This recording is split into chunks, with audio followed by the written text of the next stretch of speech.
नमस्कार, प्रभा साक्षी news network और आप सभी का स्वागत है। ईरान के सर्वोच्च नेता अली खामेनेई के मारे जाने के बाद दुनिया भर में बड़ी हलचल देखने को मिल रही है।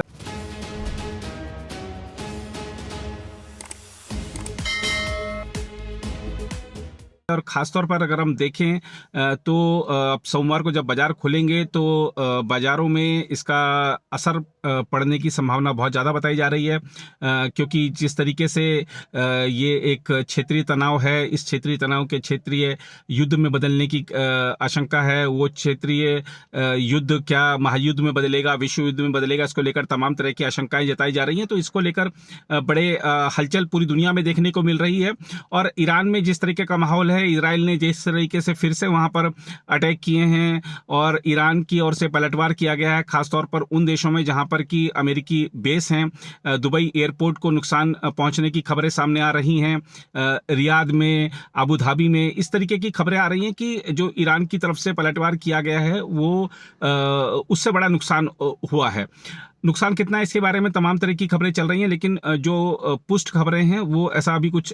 ठोस सामने नहीं आया। लेकिन ये बात जरूर है कि ईरान प्रतिक्रिया जता रहा है, लेकिन प्रतिक्रिया का स्वरूप बहुत ज़्यादा व्यापक नहीं है। लेकिन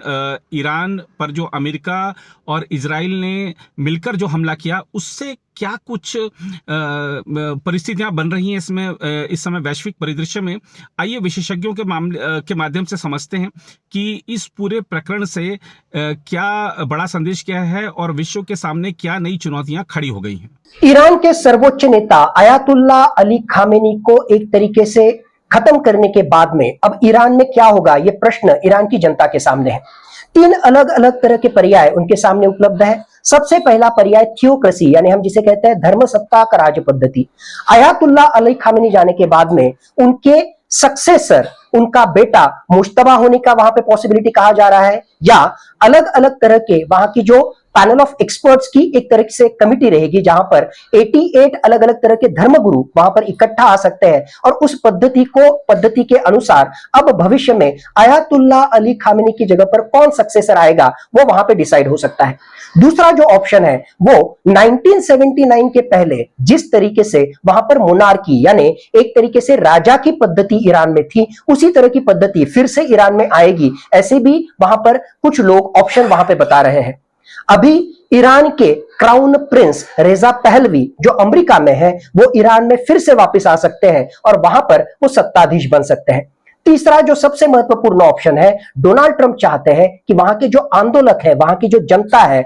वो इस आंदोलन को और तीव्र करे और उसके माध्यम से अयातुल्लाह अली खामेनी के सक्सेसर को वहां पर ना बैठने दे और ये सारी थियोक्रेटिक सिस्टम यानी धर्म सत्ता का राज सत्ता की पद्धति जो है उसको उखाड़ फेंके और डेमोक्रेसी के माध्यम से यानी जनतंत्र के माध्यम से वहां पर लोग चुन के आए और डेमोक्रेटिकली इलेक्टेड गवर्नमेंट वहां पर स्थापित हो। यानी मोनार्की, डेमोक्रेसी और थियोक्रेसी, ये तीनों ऑप्शन ईरान की जनता के सामने है। और इसमें का ऑप्शन कौन सा आएगा, इसमें एक सबसे महत्वपूर्ण प्लेयर है, वो है IRGC, Iranian revolutionary guard core, जिसका मुख्य उद्देश्य वहां के थियोक्रेसी का प्रोटेक्शन करना यह है। और अगर IRGC में कोई भी डिवीजन वहां पे नहीं होता है, IRGC के कमांडर इकट्ठा वहां पे रहते हैं और वहां के जो आंदोलक है उनको अच्छी तरीके से कंट्रोल करने में और उसके साथ ही भविष्य में इजराइल और अमेरिका का मुकाबला करने में अगर वो यशस्वी होते हैं तो ये धर्म सत्ता का राजसत्ता पद्धति ही वहां पर कंटिन्यू रहेगी। इस तरह का भी अंदेशा वहां पर जताया जा रहा है। अलग अलग तरह के ऑपरेशन है, एक तरीके से अराजकता, एक तरीके से क्याओटिक सिचुएशन ईरान में बनी हुई है और भविष्य में क्या होगा इसके ऊपर सिर्फ ईरान की जनता ही नहीं, अरब राष्ट्र और सारी दुनिया की नजरें वहां पर लगी हुई है। सर, अगर ये जंग कंटिन्यू चलती है तो उसका जागतिक लेवल पे और खासतौर से भारत पे क्या असर है? ये जंग आज ईरान और इजराइल, ईरान और अमेरिका के बीच में है, लेकिन इसकी व्याप्ति आने वाले दिनों में बहुत ज्यादा स्तर पर वहां पर बढ़ सकती है। और हमने पिछले कुछ घंटों में देखा है कि IRGC ने अरब राष्ट्रों के अलग अलग अमेरिका के मिलिट्री और नेवल बेसिस पे भी हमला वहां पर किया है।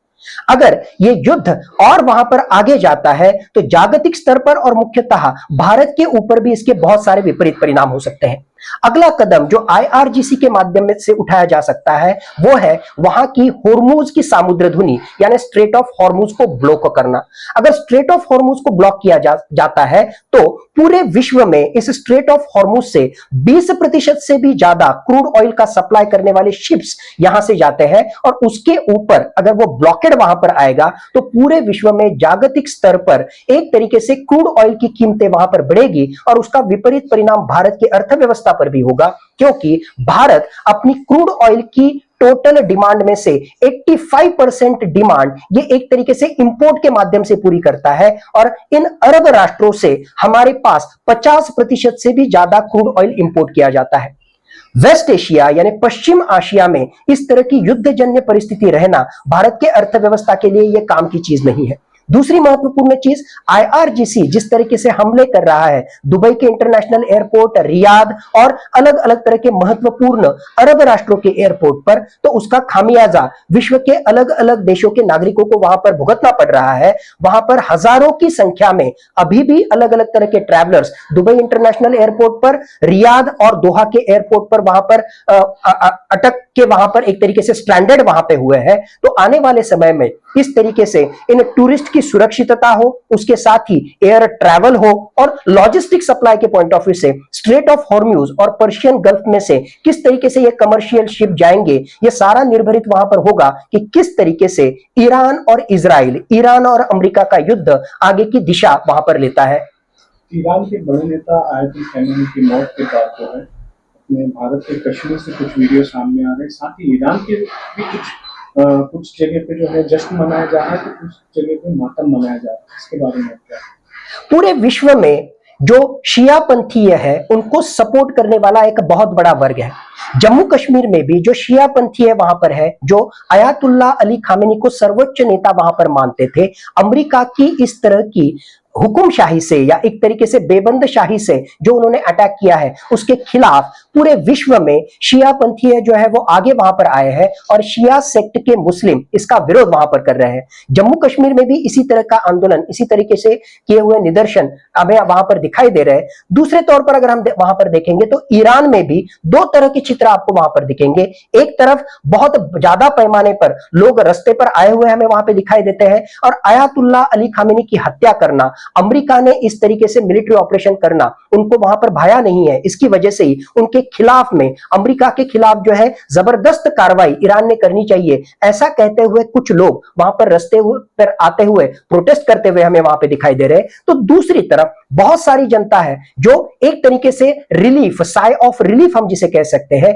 कि एक तरीके से वो मान रहे हैं कि आयतुल्ला अली खामेनी की सत्ता वहां पर चली गई, इसका मतलब अब धर्म सत्ता का राज सत्ता वहां पर चली जाएगी, और वहां पर फिर से 1979 की पहले वाली मोनार्की सिस्टम या एक तरीके से डेमोक्रेटिकली इलेक्टेड गवर्नमेंट आएगा। आयतुल्ला अली खामेनी के खिलाफ पिछले कुछ समय से बहुत ज्यादा पैमाने पर असंतोष वहां पर बढ़ रहा था। वहां के महिलाओं के ऊपर होने वाला अत्याचार, मुख्यतः हिजाब से संबंधित अलग अलग वहां के इश्यूज वहां पे हो, उनकी अर्थव्यवस्था के ऊपर जिस तरीके से निर्बंध वहां पे डाले हुए हैं, और उसकी वजह से ईरान में जो बढ़ता हुआ महंगाई का एक ट्रेंड हम वहां पर देख रहे हैं, वहां के युवकों को रोजगार वहां पर नहीं मिल रहे, इन सारे प्रश्नों की वजह से वहां का युवा वर्ग ये कहीं ना कहीं आयतुल्ला अली खामेनी के खिलाफ वहां पर था। 86 इयर्स के आयतुल्ला अली खामेनी, एक तरफ उनकी उम्र ज्यादा होने की वजह से कंट्रोल वहां पर करना उनको मुश्किल वहां पर जा रहा था, और दूसरी तरफ उनके खिलाफ इस तरह का असंतोष भी वहां पर बढ़ रहा था।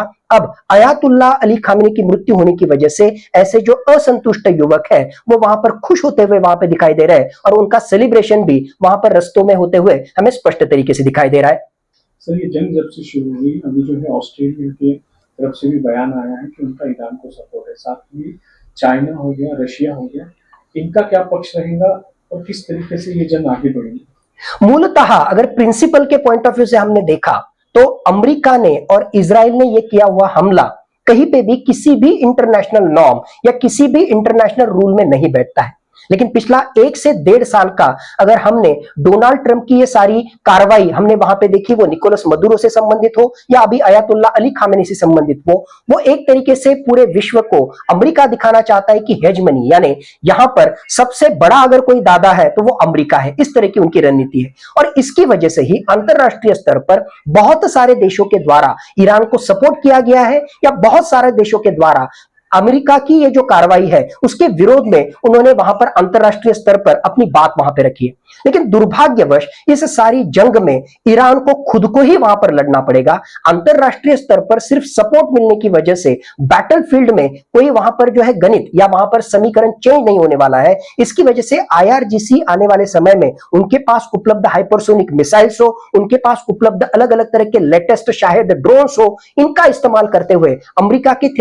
खिलाफ कैसे लड़ेगा यह दिखना वहां पर महत्वपूर्ण है। अगर सचमुच में चाइना और रशिया बैटलफील्ड पर, युद्ध भूमि पर ईरान के साथ में वहां पे खड़े होते हैं तो मुझे लगता है वो सही मायने में तीसरे महायुद्ध की भी, एक तरीके से थर्ड वर्ल्ड वॉर की भी शुरुआत वहां पे हो सकती है। लेकिन ये सिर्फ थियोरेटिकल पॉसिबिलिटी है, क्योंकि रशिया अभी यूक्रेन के खिलाफ के जंग में पूरी तरीके से व्यस्त है। उसके सोल्जर्स, उसके अलग अलग तरह के वेपन्स वहां पर जो है इन्वॉल्व वहां पे है। दूसरी तरफ चाइना अमेरिका के खिलाफ ईरान में जाके अपने सैनिकों को वहां पर इन्वॉल्व करना नहीं चाहेगा। अगर सचमुच में अगर अमेरिका से पंगा वहां पर लेना है तो ताइवान के प्रश्न पर चाइना और अमेरिका का संघर्ष हो सकता है। यानी मूलतः अंतरराष्ट्रीय स्तर पर ईरान को सपोर्ट मिलेगा, अंतरराष्ट्रीय स्तर पर अमेरिका ने जो कार्रवाई की उसका विरोध भी वहां पर होगा, लेकिन जंग में, युद्ध भूमि में ईरान को ही इजराइल और अमेरिका का मुकाबला करना पड़ेगा। सर, बहरीन में यूएई के एयरपोर्ट के पास भी अटैक हुआ है, तो क्या आगे चल के जो है बहरीन की जो गवर्नमेंट है या यूएई है, ये भी ईरान के खिलाफ लड़ाई में हिस्सा ले सकते हैं, क्योंकि उनके क्षेत्र में हुआ है, अमेरिका के जो सुरक्षा स्थल थे वहां पे किया गया हमला था। IRGC के पास एक सबसे महत्वपूर्ण ऑप्शन अमेरिका के ऊपर दबाव निर्माण करने का जो है वो अमेरिका के जो इन अरब राष्ट्रों में अलग अलग तरह की मिलिट्री बेसिस है उसके ऊपर अटैक करना, और उसी पॉइंट ऑफ व्यू से 7 से भी अधिक देशों में पिछले 24 घंटों में IRGC ने अमेरिका के मिलिट्री बेसिस पर हमला किया है। लेकिन इसकी वजह से अब अरब राष्ट्रों की जो है सही मायने में बड़ी दिक्कत वहां पे हो गई है, क्योंकि एक तरफ ये अरब राष्ट्र मुस्लिम राष्ट्र है और मुस्लिम ब्रदरहुड के पॉइंट ऑफ व्यू से इन मुस्लिम राष्ट्रों ने ईरान के साथ वहां पर खड़ा होना अपेक्षित था। लेकिन दूसरी तरफ आर्थिक गणित देखते हुए और एक तरीके से अमेरिका का दबाव देखते हुए बहुत सारे मुस्लिम राष्ट्र ये कहीं पर भी ईरान के साथ में जाने से परहेज वहां पर कर रहे हैं और अब तक उन्होंने न्यूट्रल भूमिका रखी है। अगर सचमुच में ये युद्ध अगर वहां पर स्ट्रेच होता है, ईरान अमेरिका और इजराइल के खिलाफ इस जंग को और आगे वहां पर लेके जाता है, तो शायद इस तरह की न्यूट्रलिटी की भूमिका इन अरब राष्ट्रों को वहां पर छोड़नी होगी और आइदर उनको ईरान के साथ खड़ा रहना होगा या उनको अमेरिका का डायरेक्टली वहां पर सपोर्ट करना होगा। अब तक इन अरब राष्ट्रों ने जो भूमिका वहां पर रखी थी, उन्होंने स्पष्ट तरीके से कहा था कि अमेरिका को हम हमारे देश के ये अलग अलग तरह के अमेरिका के जो मिलिट्री बेस है या हमारे देश की जो भूमि है उस भूमि का इस्तेमाल ईरान के खिलाफ कार्रवाई करने के लिए हम वहां पर नहीं देंगे। सचमुच में आने वाले समय में इस जंग की दिशा क्या होती है, इसके आधार पर आने वाले समय में ये अरब राष्ट्र क्या वहां पर डिसीजन लेते हैं, किस तरह की उनकी भूमिका रहेगी, ये देखना बड़ा दिलचस्प वहां पर होगा। अगर आप भी लेना चाहते हैं देश दुनिया की तमाम जानकारी तो आज ही सब्सक्राइब करें हमारे चैनल को। साथ ही नीचे दिए बेल आइकन को जरूर दबाएं ताकि हर अपडेट आप तक पहुंच सके।